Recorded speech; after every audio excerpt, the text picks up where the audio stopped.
What's going on, City Rev Life Podcast? It's so great to see you all. We are back again, kicking off a brand new series.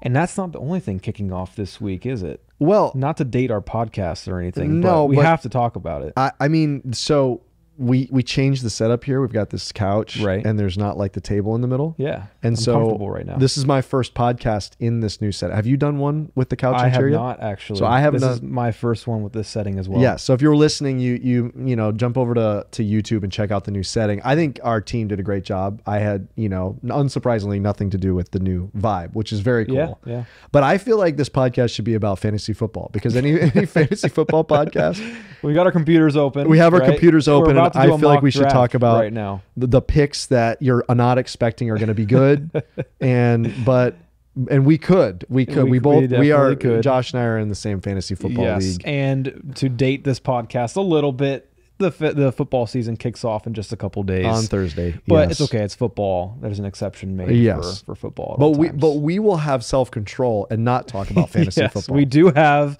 an actual series we're kicking off today that is more important than fantasy football, right? We're talking about love and self-sacrifice. Yes. Right? And I think that in our world today, in our culture, those might be a bit of an oxymoron, right? Like, can you really love someone self-sacrificially, right? Yes. Like, how do those two things work together? Yes. So the idea for the series is we talk about this idea of self-sacrifice. And that comes up a lot, I think, at City Rev, because we're trying to pursue what does the Bible tell us about following after Jesus. We hear a lot about Jesus' self-sacrifice. Right. And so we want to dig into that because, like you said, that's an important concept behind what biblical, authentic, gospel-centered love looks like. At the same time, that idea of self-sacrifice can be challenging because there's so many nuances to that. Like, is there a limit? Like, at what point what if I can't give anymore? Or what if someone's abusing like how much I'm giving in self-sacrifice? What about boundaries? Do I have boundaries? You know, what about self-care? Like, what about where the Christian call to self-sacrifice, we are called to that, but at what point do we then have at what point, where's the line, and how do some of these other nuances have come into play for that? So probably a great place to start then is, what is love? Yes. Right? Not to remind us of the song from the 80s, What is Love? Baby, don't hurt me. That's good. Baby, don't hurt me. Because I don't think you were in existence in the 80s. No, I was not. Some of us. But it's a good song. I'm not going to say who, some of us on this podcast were. Is it the fourth dimension? Is that Interstellar, right? Love is the whatever dimension it is. He like... you lost me on that one. Not even going to try I'm to still in the 80s explain at this point. Interstellar, because I don't understand it either. But our culture is asking all the time, everywhere, what is love? And what does the Bible define love as? How does the Bible define it? How did Jesus define it? Like, what should love look like? Yeah, and I think the question is, why are we even talking about self-sacrifice to begin with? And I think a lot of times we have this concept of self-sacrifice as like the super Christian Mother Teresa type, that it's like they've gone so far into godliness and holiness where now they're denying themselves. But Jesus actually said that's the basic standard for all followers of Christ, is following in his footsteps of self-denial. And there's many ways that he talked about this. But let me just, this one really crisp definition is this in 1 John 3:16-18. I'm going to read it. By this we know love. So this is what love is, that he laid down his life for us, and we ought to lay down our lives for the brothers.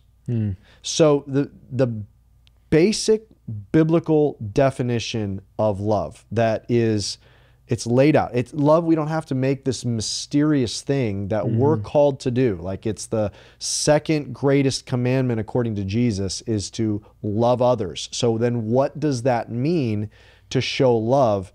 The Bible is super clear. Jesus laid down his life for us. We lay our lives down for others. And so this idea of self-sacrifice is not some like high pinnacle of morality. It's not just what super Christians do. It's not just for like the upper crust saints and kind of legendary self-denying people. This is the basic expectation of basic love. So love for a spouse, love for a child, love for a friend, love for a brother or sister Christian at your church. It can even be love for a stranger in need right in front of you. It costs you something. You're laying your life down.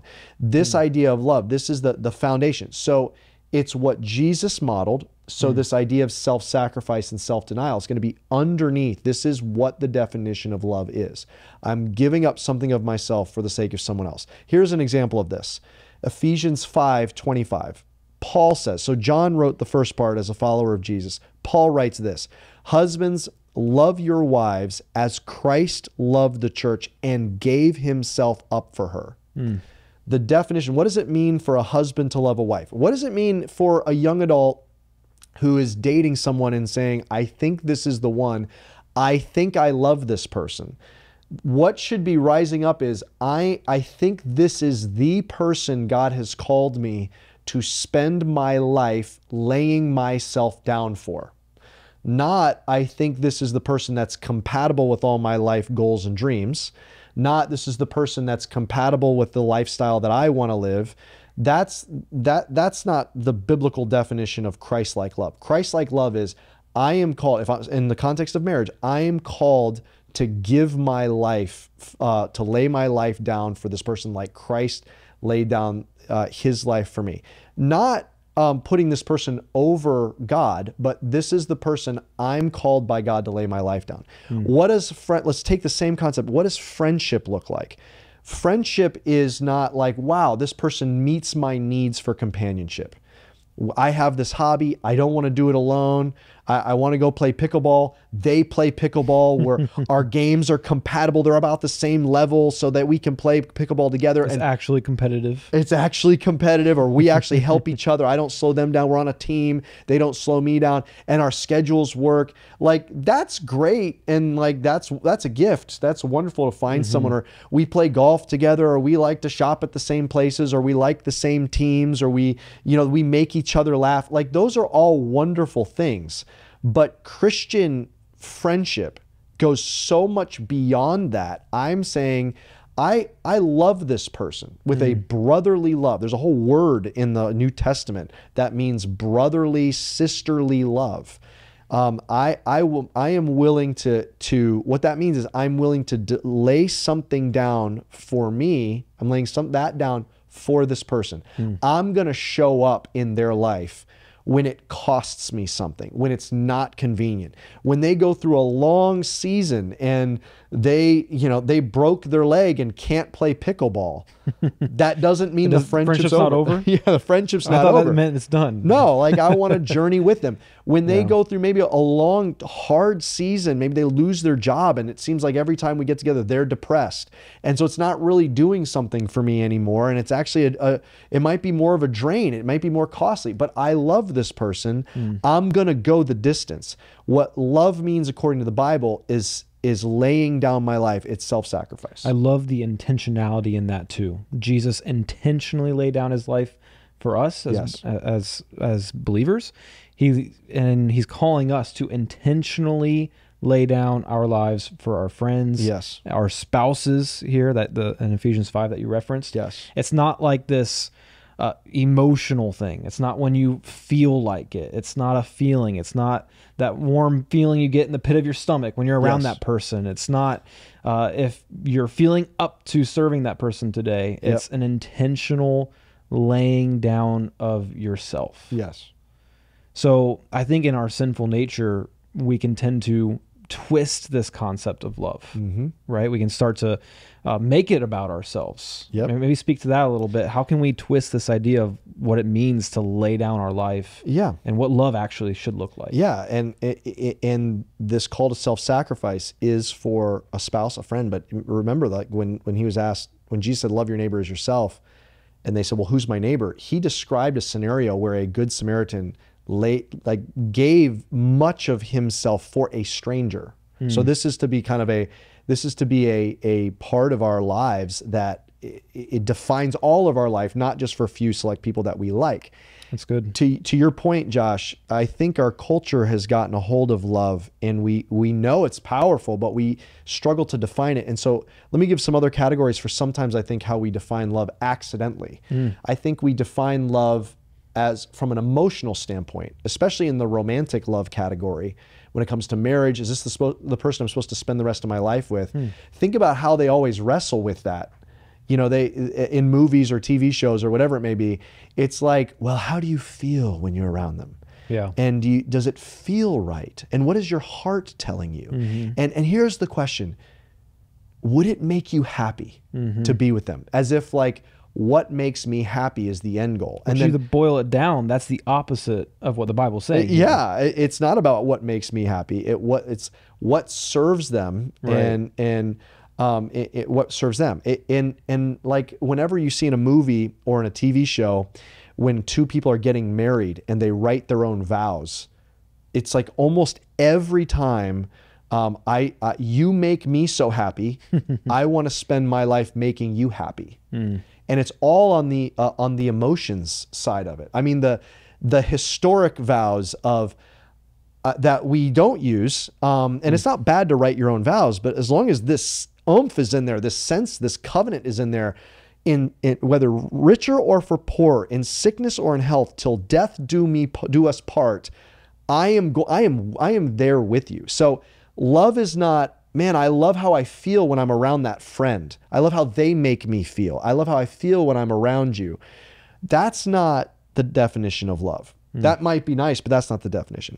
Another way is, a lot of times we would never admit this, but I think sometimes we are defining that relationship based on what it does for me. Not just how it makes me feel, but I like being around that person because it does this for me. It helps me in this way. Our relationships are more, it's more about a transaction. Like I'm